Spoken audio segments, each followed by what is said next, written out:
कहानी की शुरुआत में हमें एक गरीब लेकिन बहुत ही काबिल बढ़ई मिंटो को दिखाया जाता है। एक आदमी उसके घर पर आता है और उसे बहुत ही इमरजेंसी काम बताकर उसे अपने साथ ले जाता है, जहाँ पर वो शख्स उसे एक आदमी का कटा हुआ धड़ दिखाते हुए कहता है, ये हमारे मास्टर की बॉडी है, इनका सर कट गया था लेकिन हमारी परंपराओं के अनुसार आधे शरीर का अंतिम संस्कार नहीं कर सकते, इसीलिए आप इस बॉडी के लिए लकड़ी का एक सर बना दो। बेचारा बढ़ई मास्टर की तस्वीर देखकर बड़ी मेहनत से लकड़ी का एक वैसा की वैसा ही सर बना देता है और उस सर को धड़ में जोड़ देता है। इसके बाद वहाँ पर मौजूद सभी लोग उस बॉडी के अंतिम संस्कार की तैयारी करने लगते हैं और जब मिंटो वहाँ के प्रबंधक से पैसे मांगता है तो वो कहते हैं कि पहले 13वीं का खाना तो खा लो, फिर पैसे भी ले लेना।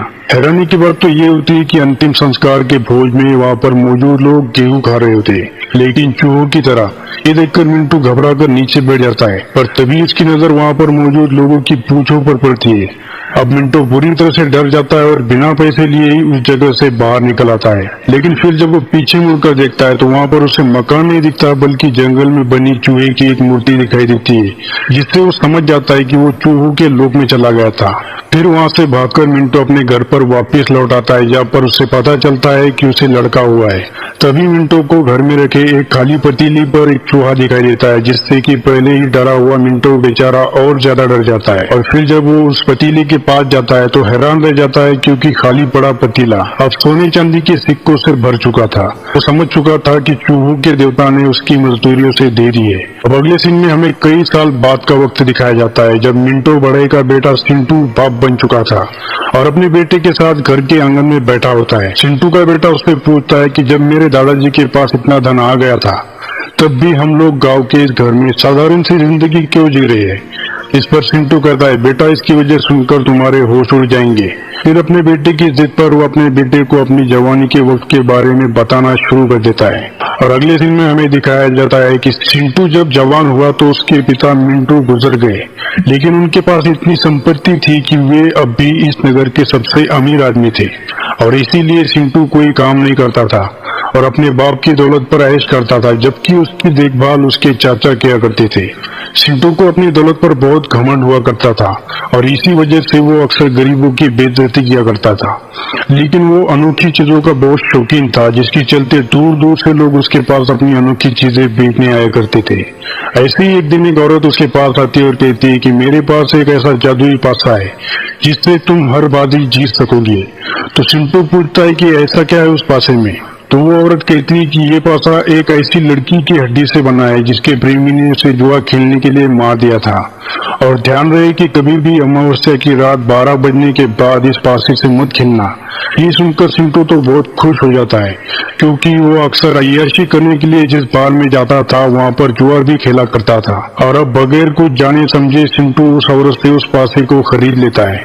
फिर वो पासा अपने चाचा को दिखाता है और कहता है कि मेरे पास इतनी दौलत तो पहले से ही है और अब इस पासे की मदद से मैं और दौलत कमाऊंगा। इसके बाद जब सिंटू पैसा लेकर अपनी हवेली से बाहर निकलता है तो बाहर उसे गरीब मांगने वालों की भीड़ घेर लेती है, पर वो किसी को एक पैसा तक नहीं देता। वहाँ पर मौजूद एक बुरा मांगने वाला उससे कहता है कि तुम जिस पासे से जुआ खेलने जा रहे हो वो तुम्हें बर्बाद कर देगा, ये सिर्फ तुम्हारे लिए मुसीबत ले आएगा, इसलिए जो मैं कहता हूँ मान लो और इस पासे को फेंक दो। इस पर सिंटू उसकी बेइज्जती करते हुए कहता है कि तुम भिखारी हो तो भिखारियों की तरफ भीख मांगो, बकवास की बातें मत करो। और अब घमंडी सिंटू जमीन पर एक सिक्का फेंककर उस बूढ़े शख्स को रास्ते से हटने को कहता है, लेकिन वो बूढ़ा शख्स उस फेंके हुए सिक्के को नहीं उठाता और आगे बढ़ जाता है। लेकिन सिंटू का फेंका हुआ सिक्का एक फूल बेचने वाली अंधी लड़की के पास तक पहुंच जाता है। अब वो लड़की सिंटू को उसका सिक्का देने लगती है। सिंटू कहता है अंधी हो रख लो। वो लड़की कहती मैं अंधी जरूर हूँ पर भिखारी नहीं हूँ, इसलिए आप अपना सिक्का ले लो। इस पर सिंटू कहता है मैं गरीबों के मुंह नहीं लगता, वैसे भी आज तुम्हारे फूल कम बिके होंगे, मेरा एहसान मानकर ये सिक्का अपने पास रख लो। फिर चिंटू वहाँ से बार की तरफ चला जाता है और बार मालिक को खोजने लगता है और बार मालिक से कहता है कि आज वो उसी के साथ जुआ खेलेगा। इस पर बार मालिक कहता है हाँ बिल्कुल। बार मालिक की बातों से ऐसा लगता है जैसे वो उससे कुछ छुपा रहा हो, लेकिन आलसी चिंटू का इस बात पर कोई ध्यान नहीं जाता। अब दोनों के बीच खेल शुरू हो जाता है। चिंटू उस औरत के दिए पासों से खेल रहा होता है और सारे नंबर उसके मन मुताबिक आ रहे होते हैं, इसलिए वो जीत रहा होता है। इस बात से खुश होकर वो एक के बाद एक कई बाजियां खेलता है और बार मालिक को हरा देता है। अब चिंटू बार मालिक के सारे पैसे जीत लेता है। इस बात से चिंटू और उसके समर्थक बहुत उत्साहित होते हैं और अब बार मालिक कहता है कि मेरे पास मेरे बार के अलावा और अब कुछ नहीं बचा, मैं आखिरी बाजी इसी पर लगाऊंगा। अगर तुम जीतते हो तो ये बार तुम्हारा हो जाएगा और अगर तुम हारे तो तुम्हारा सारा धन और संपत्ति मेरी हो जाएगी। बोलो तुम्हें क्या ये मंजूर है? चिंटू जो कि अब तक की एक भी बाजी नहीं हारा था, इसलिए वो इस बात के लिए भी तैयार हो जाता है। तो पहले बार मालिक जो पासा फेंकता है, इसके बाद चिंटू अपना पासा फेंकने के लिए पासा रखे बॉक्स को हिलाता है, पर तभी उसे याद आता है कि आज अमावस्या की रात है और घड़ी में भी 12 बज चुके होते, लेकिन मजबूरन उसे पासे फेंकने पड़ते। लेकिन बॉक्स हटाने पर वो देखता है कि पासों की राख बन चुकी थी। ये देखकर चिंटू के होश उड़ जाते हैं और कायदे से चिंटू अब ये बाजी हार चुका होता है। अब चिंटू की सारी संपत्ति हुजू की हो जाती है।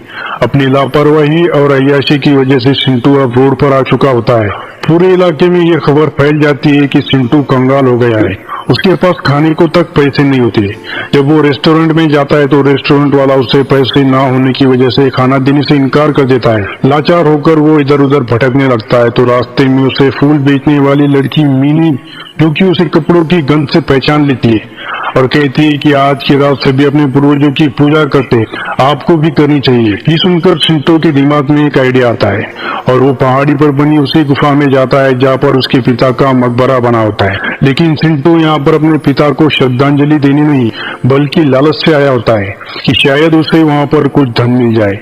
लेकिन ताबूत के अंदर से उसे उसके पिता की अस्थियों के अलावा और कुछ नजर नहीं आता। इससे वो काफी निराश हो जाता है। तभी उसे मदहोशी से आने लगती है और जब उसे होश आता है तो वो अपने आप को एक फांसी के फंदे में लटका हुआ पाता है, जिससे कि वो छटपटाने लगता है।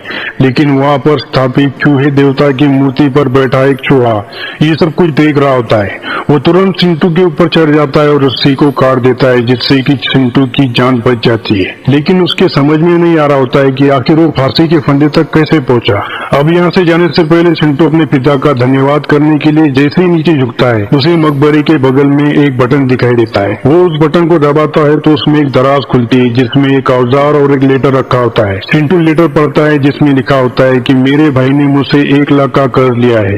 मेरे न रहने पर जब मेरे बेटे चिंटू की शादी हो जाए तो ये पैसा उसी को दे दिया जाए। ये पढ़कर कंगाल हो चुका चिंटू खुश हो जाता है और यहाँ से सीधे अपने चाचा के पास जाकर उन्हें वो लेटर दिखाते हुए कहता है कि मेरे पिता ने आपको जो 1 लाख रुपए दिए थे वो मुझे लौटा दीजिए। इस पर उसका चाचा कहता है कि तुमने ठीक से पढ़ा नहीं कि तुम्हें ये पैसा तुम्हारी शादी होने के बाद देना है, और चिंटू का चाचा उसे अब अपने घर से निकाल देता है। अब चिंटू एक प्लान बनाता है और एक औरत का पुतला लाकर उसे घर में लिटा देता है। फिर वो अपने चाचा से कहता है कि मैंने शादी कर ली, अब मुझे वो पैसा लौटा दीजिए। तो चाचा कहता है कि पहले मैं तुम्हारी बीवी को अपनी आंखों से देखना चाहता हूँ। उसका चाचा उसकी बीवी को देखने की जिद पर अड़ा होता है और बेड तक पहुँच जाता है। तभी एक हैरान कर देने वाली घटना घटती है। चिंटू के पीछे से बेड पर एक औरत उठकर बैठ जाती है और चाचा से कहती है कि हाँ, मैं ही चिंटू की पत्नी हूँ। लकड़ी का पुतला औरत कैसे बन गया ये बात तो चिंटू के भी समझ से परे होती है। लेकिन अब उसका चाचा रुपए उस औरत के हाथ में देता है और कहता है कि ये नालायक है, इसीलिए मैं ये पैसा तुम्हारे हाथ में दे रहा हूँ। फिर जब चाचा वहाँ से चला जाता है तो चिंटू उस लड़की से पूछता है, कहीं तुम वही लड़की तो नहीं हो जिसकी हड्डी से वो पासा बना था? लड़की कहती है कि हाँ, और अब मैं तुम्हारी बीवी हूँ। इस बात से तो चिंटू बहुत घबरा जाता है, लेकिन अब उसे फिर से झपकी सी आने लगती है। लेकिन फिर जब उसकी झपकी टूटती है तो उसे औरत की जगह फिर से वही पुतला नजर आने लगता है जिसमें कि अब आग लग जाती है और उस आग में अब लड़की का पुतला, उसका पैसा और उसका घर सब कुछ जलकर खाक हो चुका था। चिंटू अब रोड पर आ चुका था और उन गरीब मांगने वालों की बीच जाकर लेने पर मजबूर हो चुका था, लेकिन उसके अंदर की रईसों वाली अकड़ अब भी मौजूद थी। तभी एक मांगने वाला उससे कहता है कि 2 दिन से तुम भूखे हो और हम मांगने वालों के बीच रह रहे हो, तो फिर कुछ मांग कर क्यों नहीं खा लेते? उसी वक्त वहाँ पर एक बच्चा आकर सभी को बताता है कि बाहर कोई आदमी चावल बांट रहा है। ये सुनते ही सभी मांगने वाले चावल लेने के लिए दौड़ पड़ते हैं और ये देखकर चिंटू भी भूख से मजबूर होकर उस भीड़ में घुस जाता है और धक्के खाकर किसी तरह से 1 कटोरा चावल ले आता है और चावल खाने लगता है। तभी वहाँ पर वही फूल बेचने वाली अंधी लड़की आती है। वो चिंटू की गंध से उसे पहचान लेती है और अपने पास से एक चावल का गोला उसे खाने के लिए देने लगती है, जिससे कि चिंटू के अहंकार को ठेस पहुंचती है। और अब चिंटू उस अंधी लड़की नीनी को भला बुरा कहना शुरू कर देता है कि तुम क्या समझकर मुझे भीख दे रही हो? याद रखो कि मैंने ही तुम्हें एक दिन एक चांदी का सिक्का दिया था, तो नीनी कहती है कि तुम भूखे हो इसलिए मैं अपना चावल तुम्हें दे रही हूँ। चिंटू वाकई में बहुत ज्यादा भूखा था, इसलिए वो रोते हुए उस चावल को लेकर वहाँ से चला जाता है और रात को उसी चावल को खाने लगता है। तभी वहाँ पर वही चूहा आता है जिसने रस्सी काटकर उसकी जान बचाई थी। चूहा भी भूखा था, इसलिए चिंटू अपने कटोरी के चावल उसे दे देता है। अगले सीन में होजो को दिखाया जाता है। वो चिंटू के पैसों से लड़कियों के साथ अय्याशी कर रहा था। तभी वहाँ पर पासे वाली वही औरत सुशी आती है और कहती है कि मत भूलो कि तुम्हारी प्लानिंग को अंजाम देने में मैंने ही तुम्हारा पूरा साथ दिया है और तुम यहाँ अकेले मजे कर रहे हो। और अब हमें समझ आता है कि चिंटू की बर्बादी के पीछे कोई जादू नहीं बल्कि होजो की एक सोची समझी चाल होती है। होजो कहता है कि अभी हमारी प्लानिंग का आखिरी काम बचा हुआ है, फिर इस पूरे नगर पर हमारा राज होगा। अब अगले सीन में चिंटू अंधी लड़की नीनी के पास जाकर उसे अपने बुरे बर्ताव के लिए माफी मांगता है और उसकी मदद करने के इरादे से उसी के साथ फूल बेचने लगता है। इस दौरान चिंटू नीनी को एक आइडिया देता है कि वो फूलों के दाम दोगुना कर देगा और एक पर एक फ्री देने लगेगा, जिससे कि उसके फूल ज्यादा बिकने लगेंगे। लेकिन नीनी ऐसा करने से मना कर देती है और कहती है कि मैं जो कुछ भी ईमानदारी से कमा रही हूँ मैं उसी में खुश हूँ। लेकिन तभी एक ग्राहक नीनी को फूलों के साथ एक गमला भी मांगता है जो कि नीनी के पास नहीं होता। इस बात से चिंटू को धंधे का एक जुगाड़ सूझता है और वो अपने पिता के औजार से लकड़ी के कुछ गमले बनाता है और उन्हें नीनी के फूलों के साथ बेचने लगता है। उनके सारे फूल और गमले बिक जाते हैं और दोनों काफी अच्छे से कमाई करते हैं। इस बात से खुश होकर दोनों साथ में एक ढाबे पर खाना खाने लगते हैं। इस दौरान ये दोनों एक दूसरे के प्रति अपने प्यार को जाहिर करते हैं। नीनी की बातों से प्रभावित होकर चिंटू फैसला लेता है कि यहाँ से आगे वो ईमानदारी से कोई धंधा करेगा और पैसा कमाएगा और इसीलिए अब वो कुछ औजार खरीदने के लिए बाजार जाने लगता है। तभी उसे रास्ते में फिर से वही पासे वाली औरत मिलती है और उससे कहती है कि आज रात तुम फिर से उस पहाड़ी के मकबरे पर जाना, वहाँ पर कुछ ऐसा होगा कि तुम्हारी किस्मत बदल जाएगी। चिंटू को सुशी के इरादे का पता ही नहीं होता और अब फिर सुशी वहाँ से नीनी के पास जाती है और उससे कहती है कि चिंटू अब तुम्हारे साथ फूलों का कोई बिजनेस नहीं करेगा।